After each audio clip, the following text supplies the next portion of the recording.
Hoy vamos a hacer un tema especial en el cual vamos a hacer un recorrido rápido y lo más sencillo posible de lo que son los 6.000 años, ¿no?, que tanto se ha predicado en la Iglesia Adventista antiguamente, y este ministerio pues también lo ha recuperado de forma especial y lo ha presentado al mundo, ¿no? Entonces, muchas veces, o alguna vez me ha pasado que algún hermano me ha preguntado, bueno, pero ¿cómo va esto de la cronología, ¿no? Y todavía parece que hay como dudas de cómo enlazarlo todo, ¿no? Entonces yo hoy os propongo pues hacer esto, ¿no? Un repaso que nos va a servir a todos para hacer ese repaso y quizá pues también descubramos algo nuevo y nos permita pues eso, estar mejor cimentados a la hora de también pues saber en qué creemos y el por qué, ¿no? Entonces vamos a empezar sin dilación a hacer este repaso. Procuraré ir lo más rápido posible, pero también pues que las cosas puedan quedar lo máximo de claras posible, porque sabemos que en este recorrido hay alguna trampa, ¿no?, en la cual siempre se agarra a algunas personas, y por tanto eso también hay que mostrarlo, ¿no? Vamos por tanto a empezar, ¿no? Y os propongo pues el inicio. Vamos a hacer este recorrido por 52 fechas, que son la clave, entiendo yo, y entendió también James Ussher, etcétera, personas que ya estudiaron todo esto. Pues estas 52 fechas que te dan pues este recorrido y te pueden ubicar en estos 6.000 años, de forma que no haya que dudar, ¿eh? Esto vamos a intentar demostrar que realmente esto es así. Es verdad que hay que conocer algo de Biblia, ¿no? Pero bueno, las personas que ya están iniciadas en el mundo bíblico pues pueden tener una forma de entender este tema y de abrazarlo con la ayuda de Dios, ¿no? Vamos a empezar por la primera fecha, ¿no? Para ubicar los 6.000 años, la primera fecha es el otoño del 457 a.C. En esos momentos sabemos que se produce el hecho en el cual pues, el rey Artajerjes emite la orden definitiva para restaurar Jerusalén. En esos momentos, este sería el primer punto de partida, el otoño del año 457 a.C. Nos dice Esdras 7, del 11 al 13, esta es la copia de la carta que dio el rey Artajerjes al sacerdote Esdras, escriba versado en los mandamientos de Jehová y en sus estatutos a Israel. Artajerjes, rey de reyes, a Esdras, sacerdote y escriba erudito en la ley del Dios del cielo, paz. Por mí es dada orden que todo aquel en mi reino del pueblo de Israel y de sus sacerdotes y levitas que quiera ir contigo a Jerusalén, vaya. En ese momento se da la orden de Artajerjes para que el pueblo de Israel, que estaba exiliado en Babilonia, pueda volver a Israel y ahí restaurar la ciudad y el templo, ¿no? Esta es la tercera de dos órdenes anteriores. Esta sería la tercera, órdenes que salieron de los reyes persas pues para dar ese permiso, ¿no? Esto lo encontramos en Esdras 6:14, y los ancianos de los judíos edificaban y prosperaban conforme a la profecía del profeta Ageo y de Zacarías, hijo de Ido. Edificaron pues y terminaron por orden del Dios de Israel y por mandato de Ciro, de Darío y de Artajerjes, rey de Persia. Por tanto, aquí tenemos una fecha, la primera fecha, el 457 a.C., en el cual se da esta orden definitiva, última, para que el pueblo de Israel volviera a Israel. Esto es una fecha histórica, es una fecha que la historia oficial, digamos, la cronología del mundo, pues acepta plenamente, ¿no?, el 457 como ese momento, ¿no? Lo vemos, por ejemplo, en un medio como la Wikipedia, donde nos dice que en el 457 a.C. la salida de la orden para restaurar y edificar a Jerusalén por orden de Artajerjes I se produjo, ¿no? Por tanto, ya tenemos ese primer anclaje, esa primera fecha. A partir de aquí vamos a construir esta cronología de los 6.000 años. La segunda fecha es el bautizo de Jesucristo en el otoño del año 27. En el otoño del año 27 Jesucristo es bautizado, se bautiza. Juan el Bautista lo bautiza en el Jordán. Esta sería la segunda fecha. ¿De dónde sale esta segunda fecha? ¿Por qué estamos seguros que esto fue en el año 27, en otoño del año 27? Bueno, lo tenemos en Daniel 9:25.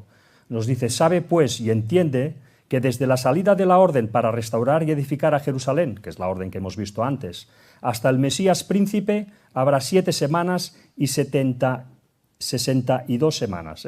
Por tanto, aquí os pongo 7 más 62, tenemos 69 semanas. Entre la salida de la orden y el bautizo de Jesús, que sería cuando, digamos, se mostraría el Mesías príncipe, nos dice la profecía de Daniel que pasarían 69 semanas, que por 7 días son 483 días, por tanto 483 años proféticos, ¿de acuerdo? Entonces, por tanto, ya tenemos que el Mesías empezaría su ministerio 483 años después de la orden de Artajerjes. Esto ya nos pone otra fecha absoluta, ¿eh?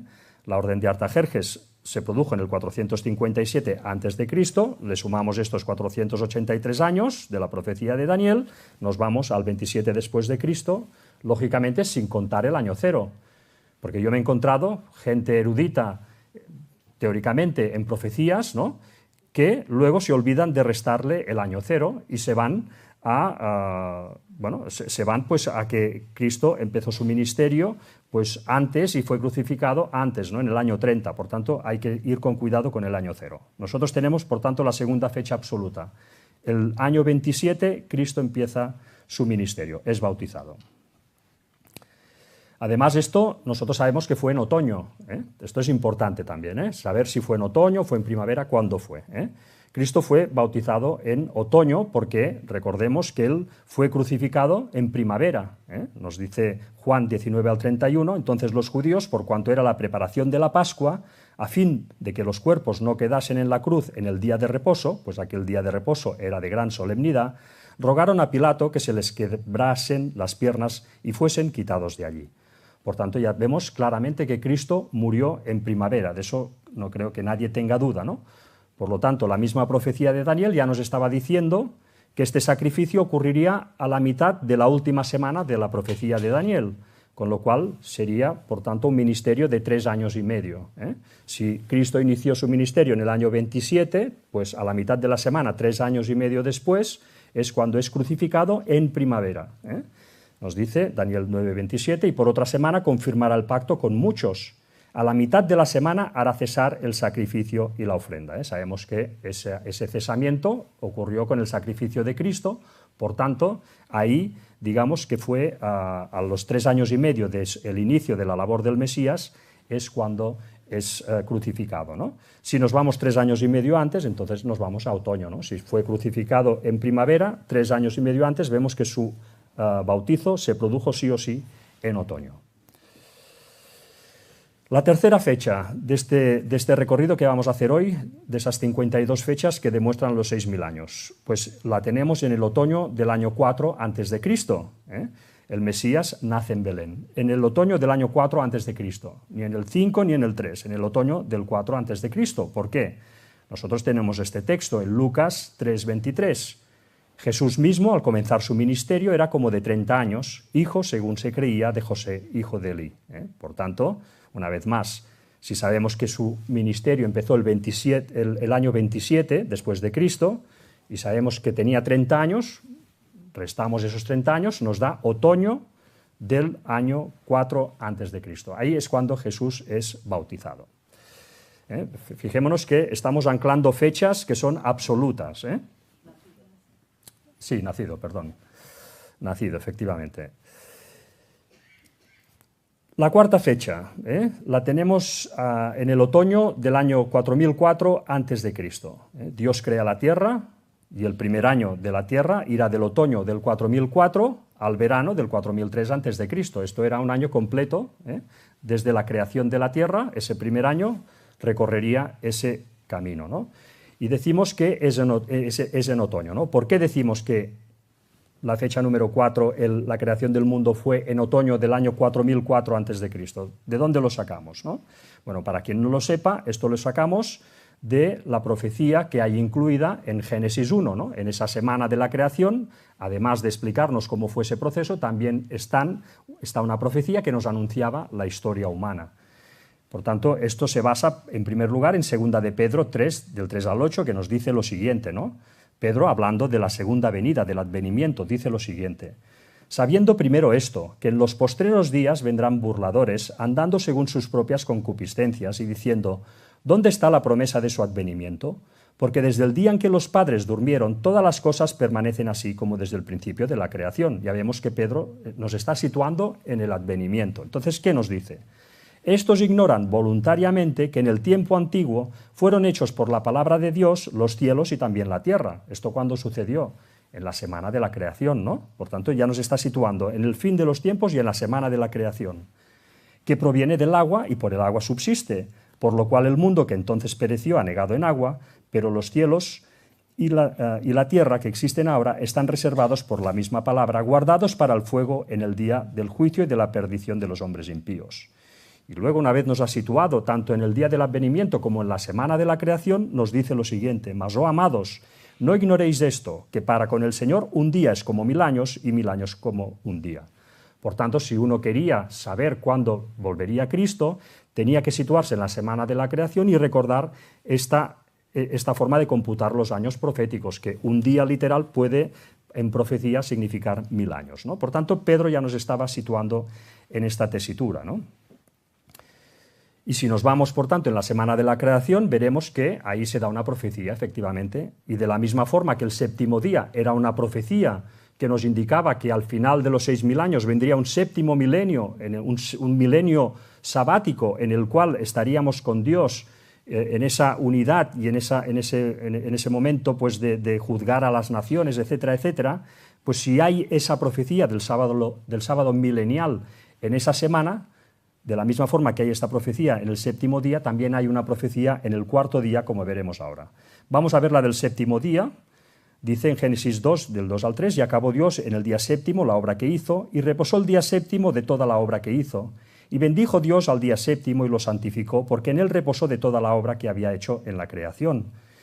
Y luego en Apocalipsis 24 nos dice: y vi tronos y se sentaron sobre ellos los que recibieron facultad de juzgar, y vi las almas de los decapitados por causa del testimonio de Jesús y por la palabra de Dios, los que no habían adorado a la bestia ni su imagen, y que no recibieron la marca en sus frentes ni en sus manos, y vivieron y reinaron con Cristo 1000 años. Por tanto, el séptimo día de la semana nos indicaba una profecía que habrían 1000 años exactos en el séptimo milenio. Ya vemos que, por tanto, que Pedro estaba totalmente acertado al dar ese paralelismo, al relacionar las dos cosas, ¿no? La semana de la creación con los 7000 años. Pues de la misma forma que hay un sábado milenial, pues el cuarto día también nos da una profecía, ¿no? Vamos a leer qué nos dice el cuarto día. Dijo luego Dios: haya lumbreras en la extensión de los cielos para separar el día de la noche, y sirvan de señales para las estaciones, para días y años, y sean por lumbreras en la expansión de los cielos para alumbrar sobre la tierra, y fue así. E hizo Dios las dos grandes lumbreras, la lumbrera mayor para que señorease en el día, y la lumbrera menor para que señorease en la noche. Hizo también las estrellas. Y las puso Dios en la expansión de los cielos para alumbrar sobre la tierra, y para señorear en el día y en la noche, y para separar la luz de las tinieblas. Y vio Dios que era bueno, y fue la tarde y la mañana el día cuarto. Por tanto, aquí, ¿qué se nos estaba profetizando en el cuarto día? Bueno, se nos estaba profetizando que vendría un Mesías. El Mesías, en simbolismo, sabemos que tanto es el sol de justicia, por tanto, el cuarto día fue creado el sol, pues nos estaba indicando que el cuarto día, a los 4000 años, nacería un Mesías, ¿no? Por tanto, esta es la predicción que nos daba la semana de la creación. Nos dice en Malaquías 4:2: mas a vosotros, los que teméis mi nombre, nacerá el sol de justicia, y en sus alas traerá salvación, y saldréis y saltaréis como becerros de la manada. Vemos que Cristo es el sol de justicia. Vemos que Cristo también es la luna. En Apocalipsis 21:23 nos dice: la ciudad no tiene necesidad de sol ni de luna que brillen en ella, porque la gloria de Dios la ilumina, y el Cordero es su lumbrera, ¿no? Por tanto, Cristo también simboliza a la luna, y Cristo también simboliza a la estrella de la mañana. Nos dice Apocalipsis 22:16: yo, Jesús, he enviado mi ángel para daros testimonio de estas cosas en las iglesias. Yo soy la raíz y el linaje de David, la estrella resplandeciente de la mañana. Así que tenemos de forma irrefutable que en la Biblia hay una profecía en la primera semana, en la semana de la creación, que nos indica el futuro. Y estaba indicando que a los 4000 años nacería un Mesías, aparecería un Mesías en la tierra. Si nosotros hacemos la resta, ¿no?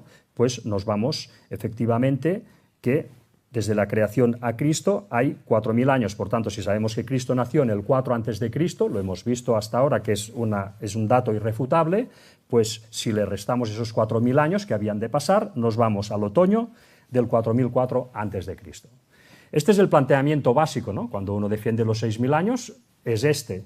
Pero claro, ¿esto se puede demostrar con la cronología que hay en la Biblia? Cuando uno lee la Biblia, ve una cronología. ¿Se puede demostrar? O como dicen muchos, esto no es así, porque es más o menos. Ahora esto vamos a intentar demostrarlo, ¿no? En primer lugar, tenemos la quinta fecha importante, ¿no? Que es la caída